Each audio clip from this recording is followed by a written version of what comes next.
Quantos aqui ouviram falar de um avivamento que está acontecendo nos Estados Unidos, numa universidade chamada Asbury? Muitos ouviram falar? Pois é, toda vez que acontece uma coisa assim, só depois, avaliando os resultados daquilo, é que se pode falar, olha, foi um avivamento histórico. Tanto que muitos teólogos estão chamando esse momento de um momento de despertamento espiritual, porque isso é nítido. As pessoas ficaram dias e dias e dias adorando a Deus, orando, buscando a Deus. Gente dos Estados Unidos, gente do mundo inteiro viajou para lá para participar desse mover, e as pessoas confessavam pecados, e as pessoas queriam mudar de vida, e as pessoas falavam o que tinham feito umas contra as outras, e muita coisa bonita aconteceu. Mas quando a gente fala de avivamento histórico, de um momento assim, de um derramar mais poderoso de Deus, a gente tem que ver os resultados daquilo. Então, só daqui a algum tempo, olhando os resultados de Asbury, é que os teólogos vão classificar se foi um avivamento ou se foi um momento de despertamento espiritual. Quem está entendendo?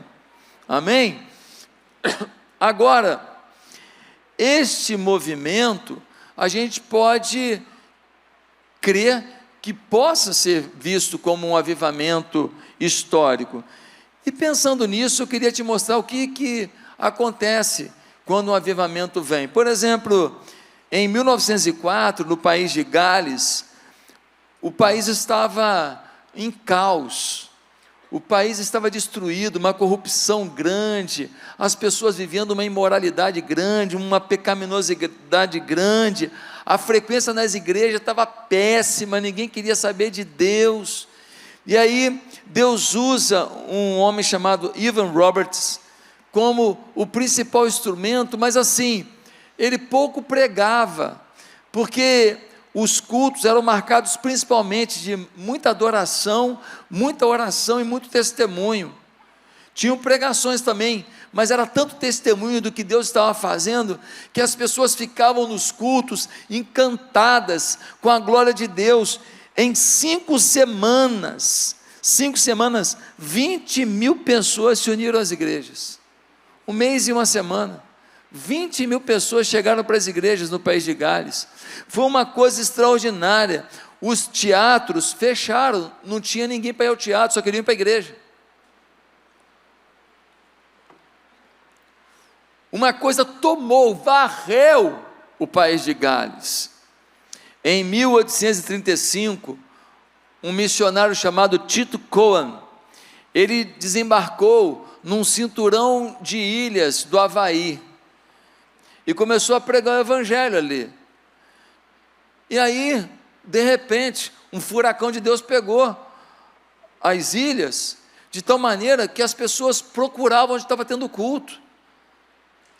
O lugar era grande, e de repente, era 1, 2, 3 cultos, e não parava o culto. Teve um dia que ele resolveu fazer um culto antes do café da manhã. Tinha tanta gente que ele teve que fazer 3 cultos antes de tomar um café. As pessoas em praça pública se reuniam em milhares para ouvir do evangelho.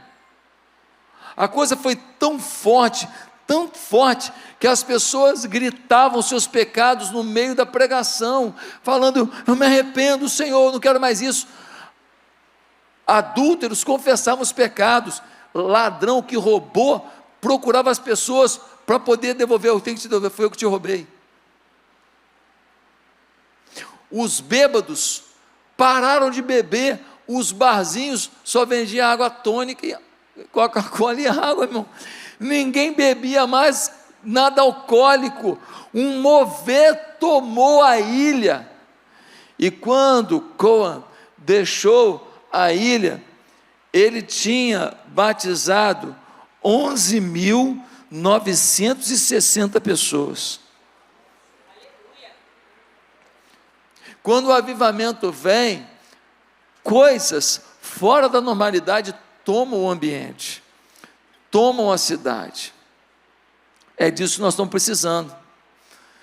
Nós temos hoje algumas igrejas cheias, mas a maioria das igrejas está vazia. Um monte de igreja que tem uns velhinhos lá, o último apaga a luz e vai embora. É muita igreja que está enfraquecida. É porque a gente vê nas redes sociais as igrejas lotadas. Mas é o que está acontecendo. E pior de tudo, é que nós temos um esvaziamento do cristianismo dentro da igreja cristã.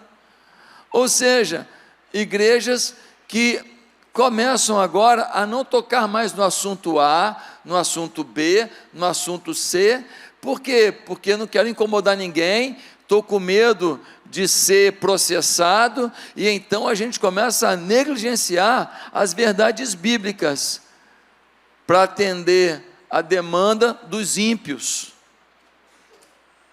e para não machucar a iniquidade dos que frequentam a igreja. Queridos, será que nós somos dominados pelo egoísmo, ou será que a igreja brasileira é apaixonada por missões? Se pegar todo mundo que frequenta a igreja no Brasil e olhar o número de missionários, quantos crentes precisa para mandar um missionário? Talvez está juntando 20 mil crentes para um missionário.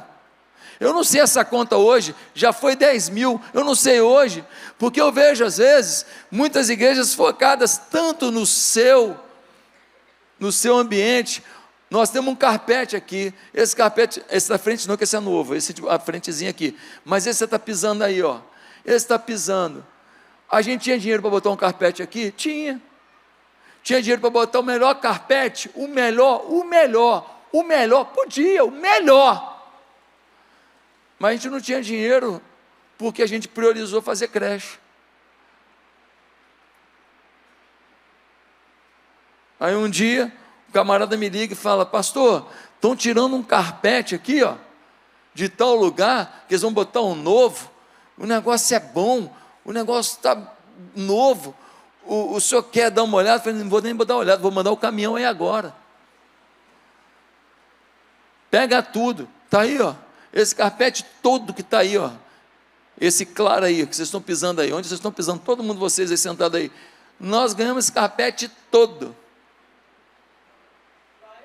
Deus mandou gratuitamente, tem muito dinheiro de carpete que nós ganhamos aqui, era usado, era, mas novo, de alta resistência, está aí, ó.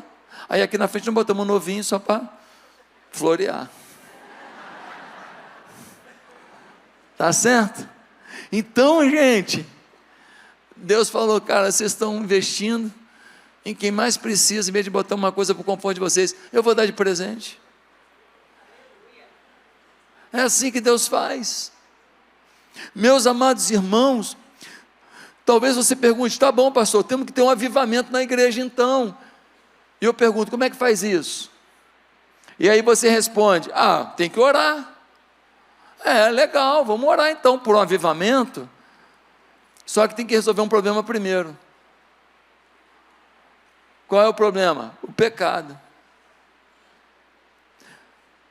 Pastor, Deus, manda avivamento, mas não quer deixar o pecado, não quer deixar as coisas que vive, não quer deixar o coração que tem, não quer deixar as atitudes que tem, não quer deixar as manias que tem, não quer deixar as carnalidades que tem. Deus não ouve oração por avivamento em gente que não quer se santificar.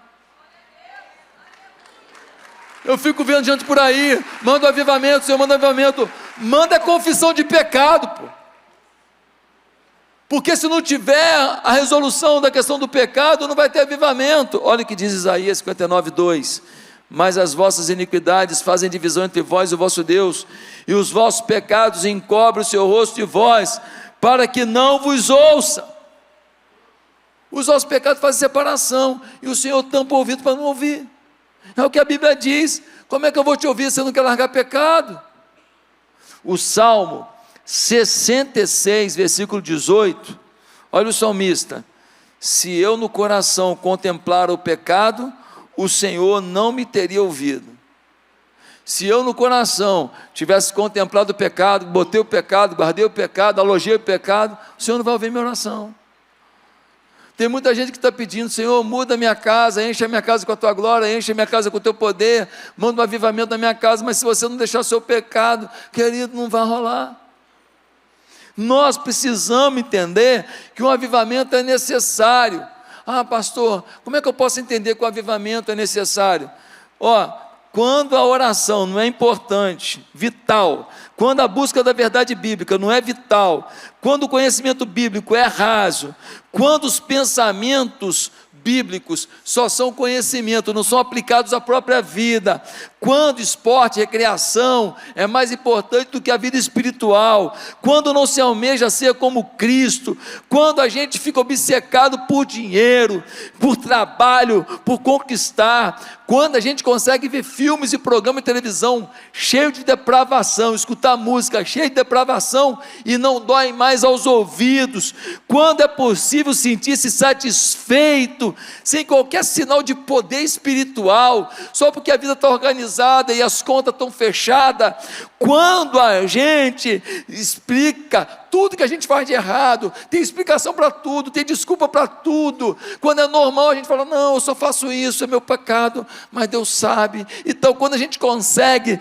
dar uma conformidade à nossa iniquidade, quando a gente vê a injustiça acontecendo no país, roubalheira, safadeza, compra de imóvel sem licitação, safadeza para lá e para cá, e a gente não se incomoda mais, está precisando de avivamento.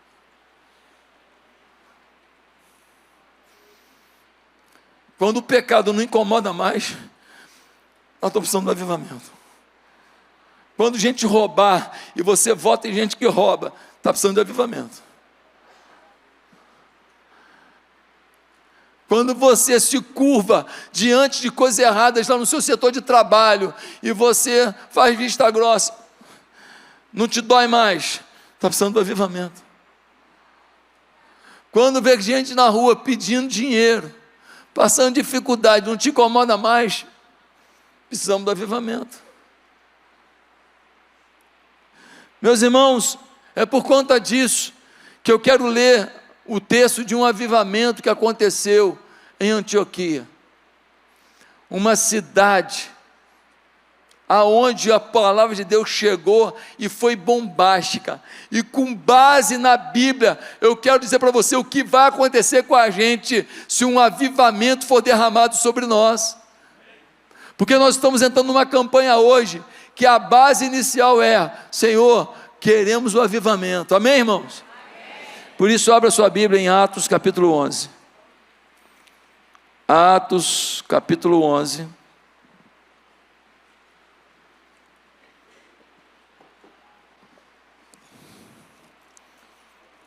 Atos capítulo 11. No versículo 19, nós lemos assim: os que tinham sido dispersos por causa da perseguição desencadeada com a morte de Estevão, chegaram até a Fenícia, Chipre e Antioquia, anunciando a mensagem apenas aos judeus. Alguns deles, todavia, cipriotas e sirineus, foram a Antioquia e começaram a falar também aos gregos, contando-lhes as boas novas a respeito do Senhor Jesus. A mão do Senhor estava com eles, e muitos creram e se converteram ao Senhor.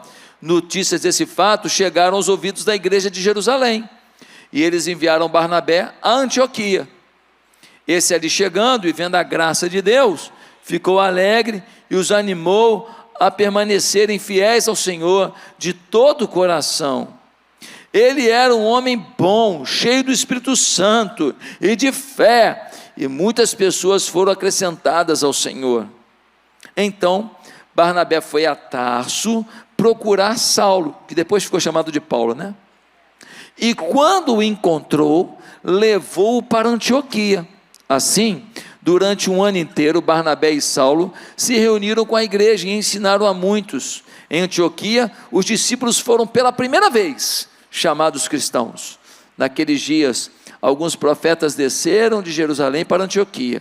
Um deles, Ágabo, levantou-se e pelo Espírito predisse que uma grande fome sobreviveria a todo o mundo romano, o que aconteceu durante o reinado de Cláudio.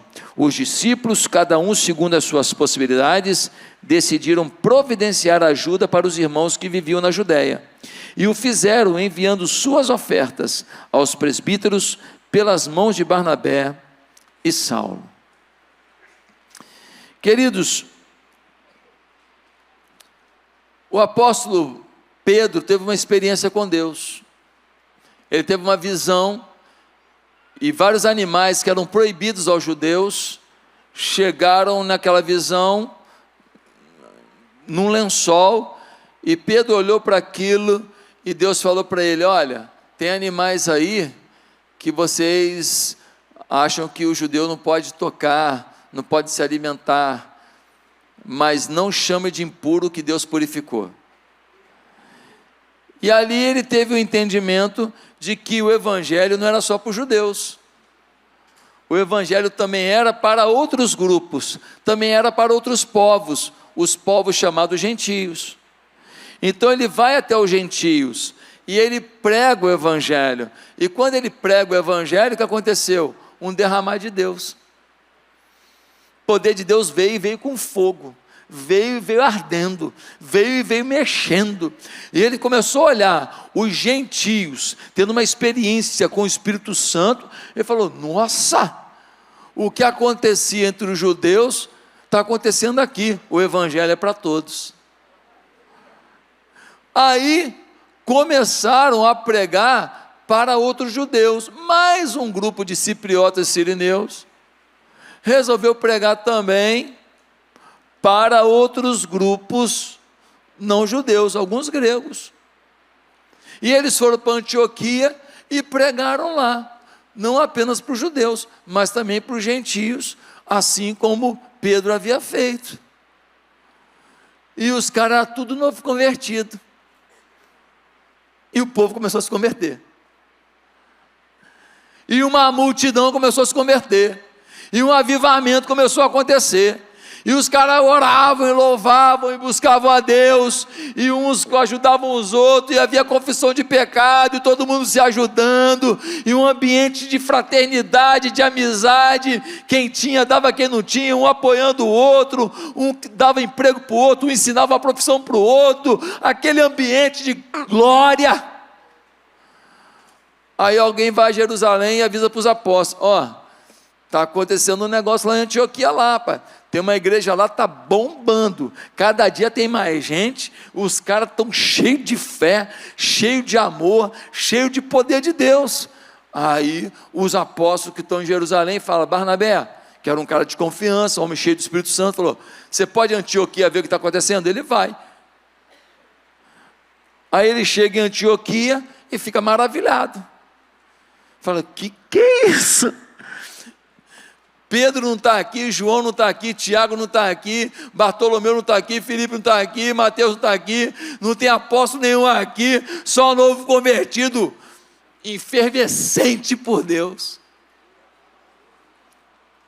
Aí ele fala: cara, o que vocês estão precisando? Eles falam: nós queremos aprender mais, nós estamos apaixonados por Deus. Barnabé fala: então tá bom. Ele vai até Tarso, chega lá e encontra o Saulo, que era um cara de muito conhecimento teológico, muito conhecimento bíblico, só que o Saulo tinha um problema, ele era um novo convertido meio radicalzão, então no início ele foi muito forte na forma de falar, e ele fez confusão lá em Jerusalém, para ele não morrer, jogaram ele em Tarso. Mas agora já se passaram muitos anos, o Barnabé vai lá, o Paulo está mais tranquilo, ele fala: Paulo, eu preciso de você, vem comigo para Antioquia. O Paulo vai, chega em Antioquia durante um ano, eles começam a ensinar a palavra, ensinar os propósitos de Deus, os decretos de Deus, os milagres de Deus, a vida em Deus, a força de Deus, e aí, gente, Antioquia experimenta uma explosão de avivamento. Inclusive depois enviando o Paulo e o Barnabé como missionários, sustentado por eles, para pregar o evangelho por várias outras cidades e países. A primeira viagem missionária de Paulo. Gente, Essa coisa tão poderosa que tomou uma igreja, iniciada por gente que ninguém acreditava, por gente que não fez seminário, por gente que não fez doutorado, por gente que não fez faculdade, por gente que não fez o nosso seminário Querigma, por gente que não tinha manuais, por gente que não tinha enciclopédia, por gente que não tinha um monte de fontes e recursos para entendimento. Esse avivamento que aconteceu simplesmente pela ação do poder de Deus na vida deles, mostra para a gente o que acontece com uma igreja avivada. E o que acontece numa comunidade avivada? Porque é isso que nós queremos, sim ou não? Primeiro, multidões se convertendo. Olha o versículo 20, vai dizer assim: alguns deles, todavia, cipriotas e sirineus, foram a Antioquia e começaram a falar também aos gregos, contando-lhes as boas novas a respeito do Senhor Jesus. A mão do Senhor estava com eles, e muitos creram, detalhe, e se converteram ao Senhor. Repete comigo, se converteram. É muito importante falar isso, porque tem muita gente que se convence que o ambiente é legal, que é um lugar bacana para criar o filho, que aqui ninguém vai ficar mexendo com a mulher dele, que aqui ele vai poder ter mais paz, que aqui os caras são maneiros, que aqui as festas não são regadas de cachaçada, que aqui não tem ninguém propondo droga para ele. Então o ambiente é legal, vou ficar por aqui. Mas entre ser convencido, gostar do lugar e ser convertido tem a distância. O texto diz que muitos, e toda vez que fala de muitos, pensa em centenas e milhares. Não pense em 10 gatos pingados não, porque quando Jesus falava, eram centenas e milhares. Você lembra da multiplicação dos pães? 5.000 homens, mas mulher e criança, 10.000 pessoas. No sermão das bem-aventuranças, tinha uma multidão ouvindo Jesus.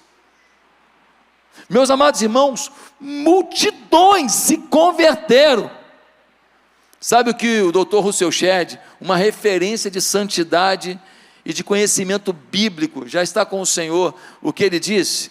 Nos avivamentos, o preparo e a unção dos semeadores da preciosa semente do Evangelho produzem uma colheita maior do que conseguem líderes mais preparados e experimentados. Quem pregou lá em Antioquia? Gente que acabou de se converter, apaixonado pela palavra de Deus, e isso foi suficiente para atear fogo na cidade. Ei, Deus conta contigo. Deus não conta com o altar, Deus não conta com o Josué, Deus não conta com os pastores, não, Deus conta com cada um de nós. Só vamos ter um avivamento se você fizer a sua parte, se você acreditar que um mover está disponível para quem quer ver gente se convertendo. Meus amados irmãos, se cada um de nós durante a semana fosse um conversor de gente, fosse um transformador de gente, fosse um pregador do Evangelho, irmão, se a gente fosse isso a semana inteira, eu já tinha 10 cultos aqui na igreja, não ia pregar nos 10 não. Ia começar às 6 horas da manhã, irmão. 3 cultos lotados ia ser pouco. Não ia dar. A gente ia ter multidões na porta querendo entrar, porque todo mundo ia querer saber aonde que está vivendo essa palavra a pessoa que disse, a pessoa que falou, a pessoa que anunciou. As pessoas iam te seguir. Vou descobrir por que ele tem tanta alegria de Jesus assim. Por que ele fala tanto de Jesus? Vamos na encolha, lá na igreja dele, para descobrir. Os caras vêm disfarçados atrás de você, os teus vizinhos, falando, nós vamos lá, para a gente entender como que eles vivem assim. Meus amados irmãos, eu estava agora, fui para Palmas aí, estou no avião no primeiro voo, cheguei de cadeirinha, pá. Aí estou sentado, aí estou do lado de cá, corredor, e uma pessoa do lado. Opa, cumprimentei e tal, como eu faço com todo mundo. Pá. Chegou no segundo voo, do meu lado. Eu na janela, ele no corredor e ninguém no meio. Falei, não é coincidência. Papai está querendo alguma coisa. 2 horas de viagem, de Campinas até Palmas. Muito papo, muita conversa. falando do amor de Deus, do poder de Deus, falando do que a nossa igreja faz, falando da nossa creche, falando da nossa comunidade terapêutica. Aquele homem é um alto funcionário do Banco do Brasil, e ele foi ouvindo, e ele falou assim: quanto aprendizado nessa conversa, pastor.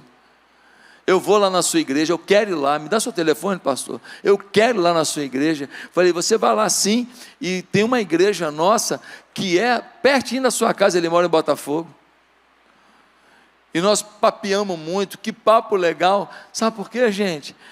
Porque nós não podemos deixar de falar de Jesus. Às vezes você não fala de Jesus para a pessoa, que você fala, é importante demais, é rico demais, é muito demais, e então eu tenho vergonha de falar. E o outro, é porqueira demais, é sujo demais, também não fala. Você não sabe para quem você quer falar, você não fala nem para o desfavorecido, nem para o abundante. Querido, pelo amor de Deus, nós temos que falar para todo mundo. Gente é gente, não tem um aqui que não tem uma dor, não tem um aqui que não tem um telhado de vidro, não tem um aqui que não tem uma ferida, não tem um aqui que não precisa de misericórdia, não tem um aqui que, se não for a misericórdia de Deus, você não vai conseguir ter uma felicidade plena. Não tem um aqui.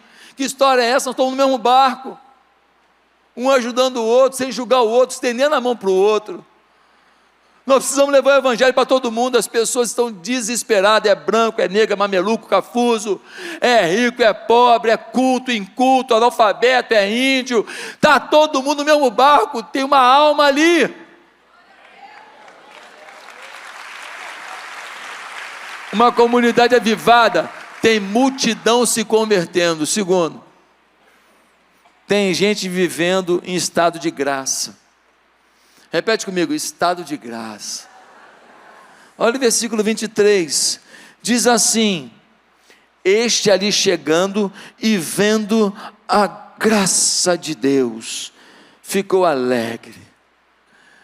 Quando Barnabé chegou na igreja de Antioquia, ele não viu uma equipe de louvor tremenda, ele não viu um carpete, ele não viu ar-condicionado, ele não viu LED, ele não viu uma igreja estruturada, ele não viu uma igreja de gestão de altíssimo nível, não. Sabe o que ele viu ali? A graça de Deus, a graça. Sabe, muita gente vai olhar na tua vida, não vai ver o dinheiro que você gostaria de ter, não vai ver a saúde que você gostaria de ter, não vai ver a tranquilidade que você gostaria de ter, não vai ver a falta de pressão porque você não queria viver, não vai ver as coisas todas organizadas, totalmente pagas e quitadas, como você já gostaria de ter, mas o que eles vão ver na tua vida é a graça de Deus, a graça de Deus, aquela paz que excede todo entendimento, aquela alegria que toma a alma, aquele negócio, fala assim: poxa, eu gosto muito de picanha, mas hoje só tem um ovinho frito aqui, um arrozinho, gema mole, deixa eu derramar essa gema aqui, ó, em cima do arrozinho, salzinho. Obrigado, Senhor, obrigado, Senhor. Arrozinho, tem farinha também? Bota a farinhazinha. Obrigado, Senhor. E rolou até uma pimenta. Obrigado, Senhor, obrigado pelo que eu tenho. Eu gostaria de ter algumas outras coisas, Senhor. Quando o Senhor quiser, o Senhor viabilize para mim. Eu vou continuar batalhando, fazendo a minha parte, mas eu tenho estado de graça na tua presença, Senhor. Estado de graça na tua influência, ó Deus. Aquele povo vivia em perseguição, a perseguição religiosa era abundante, queriam matar cristãos. Antioquia fazia parte do Império Romano, o Império Romano estava passando por uma grande fome, a fome chegava a Antioquia, mas eles estavam em estado de graça. Não é Brasília, nem o Supremo, nem ninguém que vai definir a tua felicidade, é a graça de Deus, é a graça de Deus. Em terceiro lugar, Quando você chega numa comunidade avivada, você encontra gente com sede de conhecer mais de Deus. Com sede. Pastor, eu quase não leio Bíblia. Às vezes eu leio rapidinho para falar, já li. Eu tenho uma caixinha de promessa e eu tiro. Todo dia um versículo. Ó meu servo, toda a gordura do teu abdômen será dissolvida. Só quer promessa. Só quer vitória. Só quer conquista. Irmão, a palavra tem promessa, mas tem condição. Tem promessa, mas tem restrições. Tem bônus, mas tem ônus. Por que muito casamento acaba? O cara vai para o casamento achando o quê? Está indo para a Disney. A Disney é uma porcaria. A Disney é uma porcaria. Então você foi para o teu casamento pensando errado. Pessoa que estava indo para o parque de diversão, ia se divertir o dia inteiro. Ah, coitado. Ah, coitado. Nem tu está com essa diversão toda, bonitão. Gente, pelo amor de Deus, no casamento tem ônus e bônus. Hora de renúncia e hora de usufruto. Aleluia, por isso também. Glória a Deus, sim ou não? Companheirismo, amizade, intimidade, tudo isso que o casamento proporciona. Gente, nós precisamos entender que nós temos que conhecer mais de Deus, querer mais de Deus, vibrar com Deus. Se nós não tivermos sede disso, nós estamos perdidos. Nós temos que conhecer a palavra inteira, o ônus e o bônus. Cumprir o ônus, usufruir do bônus. O que o Barnabé fez? Versículo 25, diz que vendo a fome deles pela palavra, ele foi aonde? Ele foi até Tarso e falou, Paulo, me ajuda, o povo lá tem fome, eu não consigo treiná-los sozinho, eu não consigo ensiná-los a palavra sozinho. Aí o Paulo vem, imagina o Paulo dando aula, é brincadeira, né? Paulinho dando aula, Paulo dando aula e Barnabé dando aula, cheio do Espírito Santo, um derramar de Deus, e o povo só ali, um ano, ó, sugando. A gente aqui tem a plataforma UniAtitude, uma plataforma online com um monte de curso, tu faz dentro de casa de pijama. Quantos você fez? Quanto de conhecimento você quer? Não estou aqui para botar carapuça em ninguém não, estou aqui para a gente melhorar. Estou aqui para a gente se conscientizar, que se você não tiver sede da palavra, não vai fluir. Quando uma igreja experimenta avivamento, que é avivamento, ela realmente vai querer mais conhecimento de Deus, saber quem Deus é.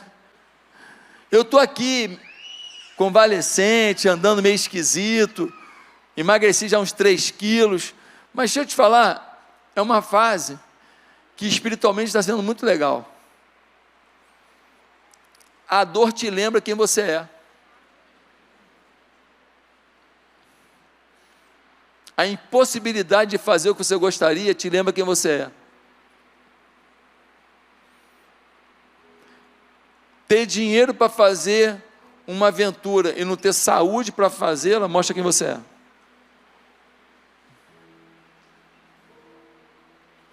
Ter dinheiro para comprar uma comida e não poder comer faz você lembrar quem você é.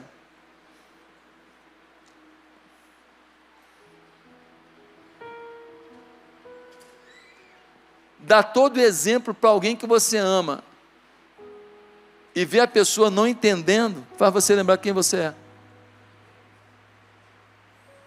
Amar profundamente alguém e ver que essa pessoa ainda não conhece Deus como deveria, e que se morrer hoje vai para o inferno, faz você lembrar quem você é. Ontem, um amigo meu de ministério, um pastor de Minas Gerais, bateu numa estrada lá, o carro pegou fogo e ele morreu. 53 anos, apaixonado por missões, assim é a vida. essas coisas trágicas fazem a gente lembrar quem a gente é. E quando você lembra quem você é, você está a um passo de agora querer entender quem Deus é na tua vida. Porque se eu não me basto, eu preciso de alguém que faça o resto. Se eu não consigo sozinho, eu preciso de alguém que me estenda a mão. Se eu não pago essa conta sozinho, eu preciso de alguém que chegue junto. É o Senhor na sua vida. Nós precisamos conhecer mais de Deus. Gente, precisamos ler Bíblia todo dia. Nós precisamos de Bíblia todo dia, nos apaixonar, ler a palavra pela palavra e não pelo cumprimento de um ritual. Ler a palavra pela paixão pela palavra, pela vontade de conhecer esse Deus mais de perto, de ver nossas orações respondidas, de ver os céus abertos sobre a nossa história.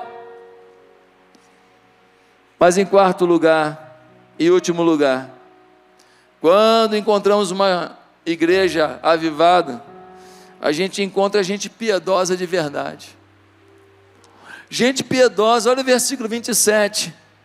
O versículo 27 diz assim: naqueles dias, alguns profetas desceram a Jerusalém para Antioquia. Um deles, Ágabo, levantou-se pelo Espírito, predisse que uma grande fome sobreviria a todo o mundo romano. O que aconteceu durante o reinado de Cláudio? Os discípulos, cada um segundo as suas possibilidades, decidiram providenciar ajuda para os irmãos que viviam na Judéia, e o fizeram enviando suas ofertas aos presbíteros pelas mãos de Barnabé e Saulo. Uma onda de fome estava tomando o Império Romano.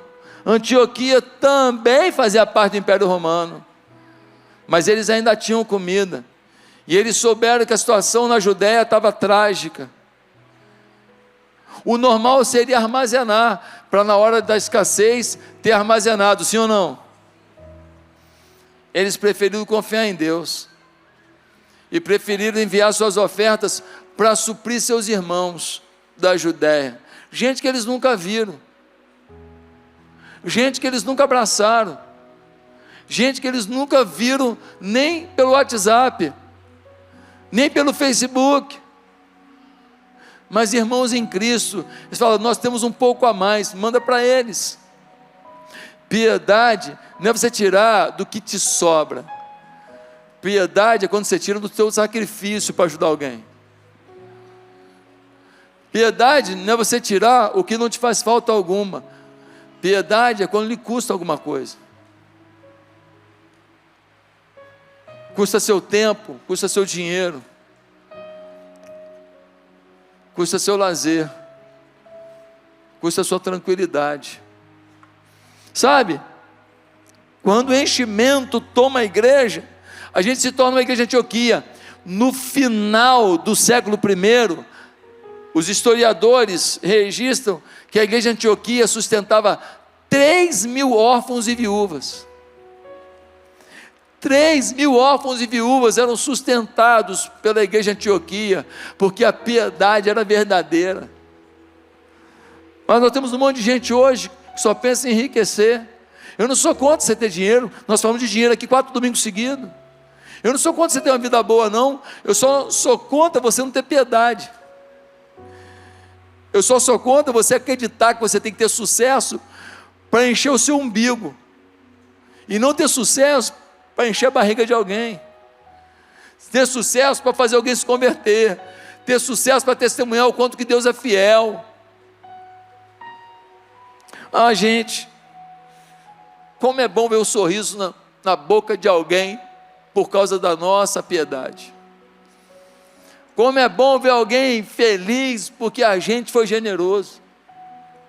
Como é bom ver alguém feliz porque a gente foi atrás, a gente evangelizou, a gente ajudou, a gente apoiou. Eu me lembro do avivamento dos morávios, em 1727, esse grupo de morávios, chefiados por um conde chamado Zinzendorf, eles enviaram em 1727, 226 missionários a povos não alcançados. Mais do que todas as igrejas luterana, anglicana, batista da Europa, em 200 anos antes.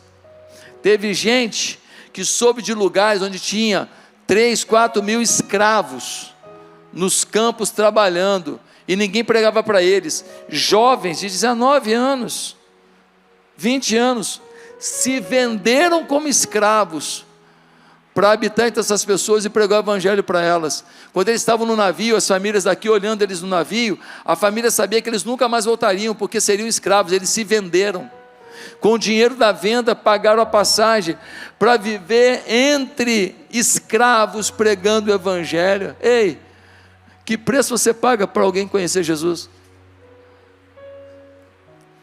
Como é que Deus olha a atitude desses jovens e a nossa atitude, e aí fica todo mundo na boa, todo mundo igual?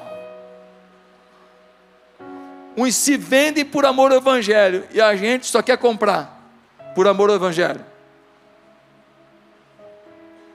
Meu Deus do céu, eu não estou falando para você não ter, eu só estou falando para você ser mais do que ter.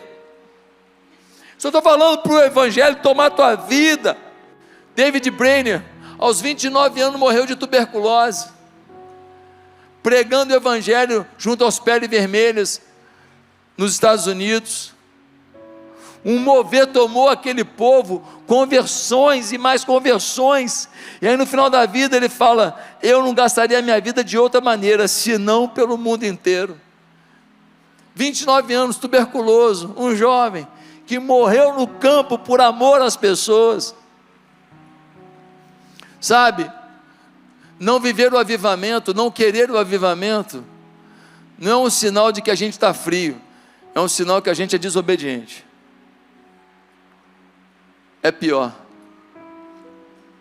Meus amados, hoje nós vamos lançar uma grande cruzada aqui, uma grande campanha, porque nós queremos avivamento, nós queremos mover de Deus, nós queremos a presença de Deus, nós queremos os milagres sobre a nossa casa e a nossa família, sim ou não? Por isso que eu quero te aconselhar a ler nesse mês esse livro aqui, ó, Paixão pelas Almas, Oswald Smith. Esse livro já está sendo vendido aí, e esse livro é um livro que conta sobre avivamentos, e conta o mover sobrenatural, alcançando as pessoas para Jesus. Nós queremos se mover na nossa vida, então eu te aconselho a ler, são 120 páginas só. Se você ler 10 páginas por dia, em 12 dias você lê, 10 páginas só, a letra é grande, é rápido de ler. Então, esse livro aqui, nós estamos sugerindo que você leia esse mês agora. Agora, você vai receber hoje, se você quiser, uma ficha com 3 espaços. Essa ficha é uma ficha para você escrever o nome de 3 pessoas que você quer ganhar para Jesus. São os seus amigos de fé. Você vai escrever o nome dessas 3 pessoas. Não é um primo meu que mora lá na Etiópia, tem 10 anos que eu não vejo. Não, por ele, esse primo, você ora. Aqui são 3 pessoas que você convive, 3 pessoas que você pode evangelizar, você pessoalmente evangelizar. Você vai escrever 3 nomes aqui, e nós vamos ter um processo de 3 meses para ganhar essas 3 pessoas para Jesus. 3 meses para ganhar os 3. O que vai acontecer? Durante o mês de março, primeiro mês, nós vamos nos relacionar com essas 3 pessoas de forma mais intensa. Você vai mandar um presentinho, uma amiga, você pode mandar um bombom, uma flor. Você pode chamar para almoçar com você, tomar um chá com você. Você pode combinar de ir na creche para levar uma cesta básica e a pessoa ir com você para viver um momento de generosidade, vocês 2 juntos. Você vai chamar a pessoa para participar de alguma coisa legal com você. Você vai ligar para a pessoa e perguntar: olha, eu estou indo no mercado comprar alguma coisa, está precisando de alguma coisa? Quer que eu pegue para você lá? Você vai criar relacionamentos mais intensos, mais intencionais com essas 3 pessoas durante um mês. Primeiro mês é o relacionamento. No segundo mês, em abril, nós temos uma revistinha que também vai estar no seu telefone celular, também vai ter digital aí para você. Essa revistinha, ela tem 4 lições. O pastor Freitas adaptou algumas lições de um material de evangelismo e ele montou isso aqui, ó, 4 lições, amigos de fé. E você vai fazer o estudo bíblico, vai propor a quem você está se relacionando por um mês, que ele faça o que com você agora? O estudo bíblico. Gente, esse estudo bíblico leva 20 minutos, tem 4 lições. São 4 encontros de 20 minutos. É muito fácil, não é? É muito fácil. Ah, pastor, mas eu não sei nada de Bíblia. Quem pregou em Antioquia foi novo convertido, tá certo? E aqui, meu amigo, está tudo explicado. Aqui tem um versículo, aí tem uma pergunta, fácil de responder, é só ler o versículo. Porque Deus amou o mundo de tal maneira que deu seu Filho unigênito para que todo aquele que nele crê não pereça, mas tenha vida eterna. Aí ele vai perguntar, a quem Deus ama? E como que Deus prova que Ele nos ama? Aí você vai responder com base no versículo. É uma coisa tão simples que um menino de 8 anos faz. O menino de 8 anos faz com o seu coleguinha. E você vai ter 4 encontros. Se você fizer 2 por semana, você acaba em 2 semanas. Se você fizer 1 por semana, você vai acabar em apenas um mês. Primeiro mês, relacionamento. Segundo mês, evangelismo. No terceiro mês, maio, nós vamos fazer consolidação. O que é isso? Convidar para a célula, tentar trazer na igreja, se o pessoal não veio ainda, apresentar outros irmãos da igreja, mostrar para ele que aqui tem o Ministério de Kids, que é o melhor do mundo, mostrar que nós temos o Ministério de Inclusão de Crianças Especiais, que é o melhor da galáxia. Você tem que valorizar o seu produto, meu filho. É tão lindo o que Deus faz aqui. Você vai falar para ele do Ministério de Família, que é o melhor até dentro do sol. Você vai encher a bola, falar das coisas boas que tem aqui para ele. Fala, pô, vamos lá, vamos integrar, vamos conhecer. Fala da creche, pergunta se ele quer lá visitar um dia, conhecer a creche. Você vai incrementar a convivência dele. E aí no dia 27 de maio, último sábado de maio, nós vamos batizar 1000 pessoas na praia. 1000 pessoas na praia. Você vai entrar dentro d'água com os seus 3 amigos de fé, e você vai entrar dentro da água, e nós vamos fazer um batismo surreal. O dronezão vai passar assim, ó,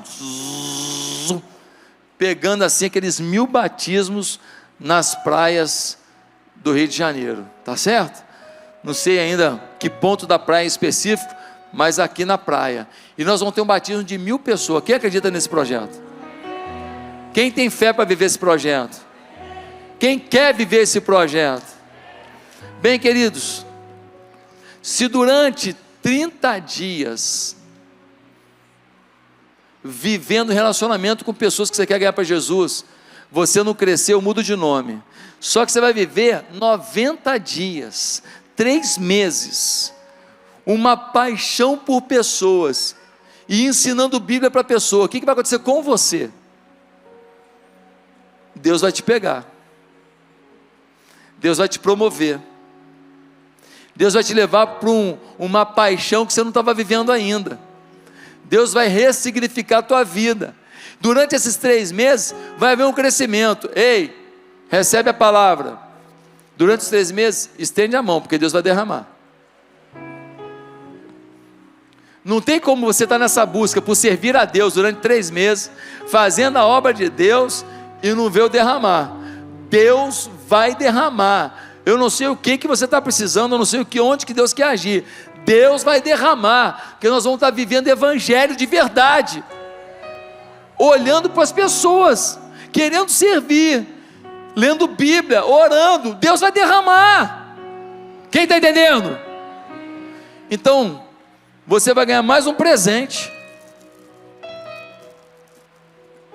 Você vai ganhar uma pulseirinha preta, escrito paixão por gente. Então, a pulseirinha vai ficar no braço. Toda vez que você olhar para a pulseirinha, você vai lembrar que você tem que evangelizar os seus amigos de fé. É um gatilho. Ele vai te conectar com o propósito dessa campanha. Você olhou, opa, tem que evangelizar. Olhou, opa, tem que ligar para o meu. Você, durante o primeiro mês, você vai ligar, você vai falar, você vai mandar um recado, praticamente diário para essa pessoa que você quer contactar. São 3 meses, mas o primeiro mês é muito relacionamento. Para ele depois, quando você falar, vamos fazer um estudo bíblico, eu tenho umas verdades bíblicas que podem mudar a sua vida, podem fazer você realmente ter uma felicidade muito grande. Aí o cara fala, poxa, tá bom, você tem sido tão legal comigo, eu vou fazer o estudo. São 4 liçõezinhas de 20 minutos cada uma. Você pode dar 20 minutos para salvar alguém do inferno e da vida eterna? Você pode? 20 minutos por semana para alguém? Você pode fazer individual, para fazer em grupo. Os seus 3 amigos de fé. Aí os 3 amigos de fé falam, posso já ver, trazer minha mulher, trazer meu amigo, daqui a pouco tem 8 amigos de fé. E você semanalmente faz o estudo com eles ali, 20 minutos, vão perguntar, você fala, vão perguntar da igreja, vão perguntar da tua experiência, você vai falar. Gente, vai ser revolucionário, porque nós queremos o avivamento, amém, irmãos? Então, se você, eu vou orar primeiro, mas depois que eu orar, se você quer viver essa experiência com Deus, se você quer viver isso que a gente está propondo aqui, ajudar nessa campanha que vai mudar a sua vida, não é os amigos de fé primeiro não, primeiro que vai mudar é você. Se você quer viver essa campanha durante os 3 meses, então eu vou te propor uma coisa, eu vou te propor depois que eu orar, que você fique de pé, e nós vamos te dar a pulseira. Essa pulseira custou um dinheiro, o livretinho você vai ganhar depois, custou um dinheiro, mas nós não estamos cobrando, nós vamos dar. Se você quiser doar R$5 para a campanha, depois você bota no gasofilaço, R$5, porque aí você ajuda a gente a não ter esse gasto, porque são 20 mil pessoas, então a pulseirinha por 20 mil, né? O livretinho por 20 mil é muita coisa. Então, se você quiser doar R$5, você doa, mas nós estamos dando para você, não estamos cobrando isso não, tá certo? Se você quiser dar para ajudar, para a igreja não ter essa despesa e ter mais dinheiro para fazer as outras coisas, você pode ajudar com R$5, tá bom? Então, depois de orar aqui, quem quiser participar desse projeto, e eu oro a Deus que toda a igreja participe, eu vou pedir para você ficar de pé depois da minha oração, tá bom?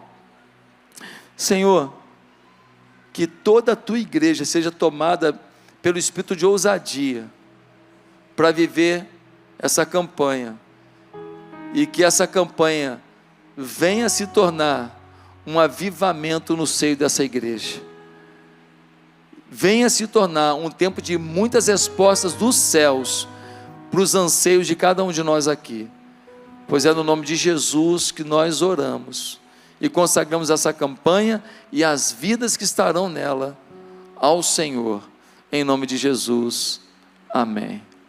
E aí, você foi abençoado por esse vídeo? Pois é, quem procura acha, diz a palavra de Deus. E nós temos muitos outros conteúdos no meu canal que podem abençoar a sua vida. Talvez você vai estar lavando uma louça e ouvindo, talvez vai estar dirigindo o seu carro e ouvindo. Quem sabe vai parar com sua família para vocês terem um momento de ouvir e depois de compartilhar o conteúdo de uma mensagem que Deus me deu. Eu queria tanto participar mais da sua vida. Se inscreva no meu canal agora, acompanhe os outros vídeos, se inscreva para receber o Bom Dia com Oração, que é uma meditação diária que eu faço. Dessa maneira, sem sombra de dúvida, você terá muito mais recursos para a sua vitória. Meu papel? Somar com isso. Que Deus me dê essa oportunidade. Você pode me dar também essa oportunidade? Que Deus nos abençoe juntos. Fique com Deus.